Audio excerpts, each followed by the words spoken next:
It's been a while since the last time we reviewed a document from our collection, so in this episode we look at this and its lesser-known spy history. This is Anastasios, and welcome to the Spy Collection. So what is this? This is a guide that was first published in October of 1981, as you can also see here. This is the second edition though, from March 1983. It was titled Arab Customs and Culture, and it was written by the 5th Special Forces Group of the US military, and more precisely the military intelligence company of this SF group. And it also included contributions from experts like Captain Bakir Mahali of the Jordanian Army and the US military training mission in Dhahran, Saudi Arabia. You can also find this online, available by the US Defense Technical Information Center. Links in the description. Before going into more detail, in the US Army Special Forces, each group is assigned to a primary area of responsibility, meaning its members are becoming experts on those regions, including topics such as language, traditions, and culture, so that they can blend in with the local forces and become a force multiplier for them.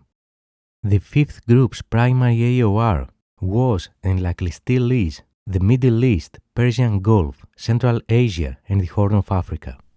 And as we read here, this guide is intended mainly for use by the 5th Special Forces Group airborne soldiers in pre-deployment preparation for mobile training missions, assessment teams, and joint training exercises in the Middle East. And it attempts to concisely cover a wide range of topics, including religion and history, Islamic law, manners and customs, gestures, common Arabic phrases, communication nuances and behaviors, and so on. Actually, it's a pretty interesting guide to read for anyone interested in the subject, since it covers an impressive amount of information for its size. But in any case, how does this relate to espionage? In the early 1990s, CIA didn't have a strong knowledge and understanding of the Arab world.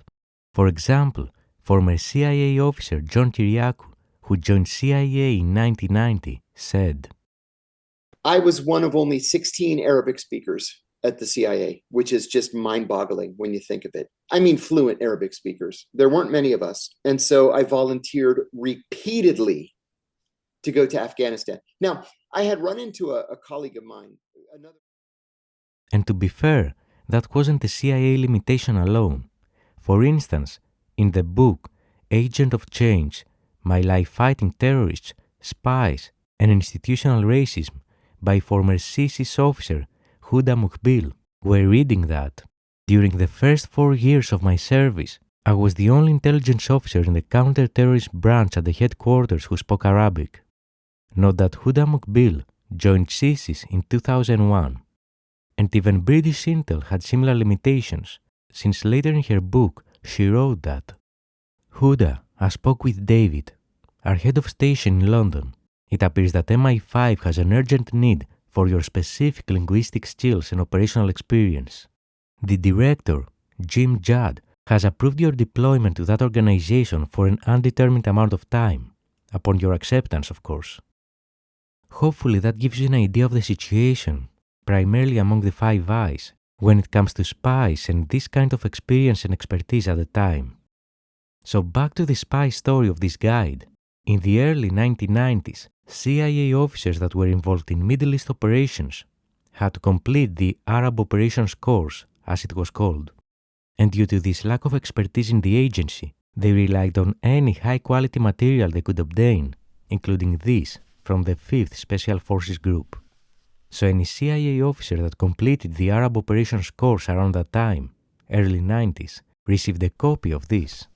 And since that was an unclassified document, they could also keep it as future reference material.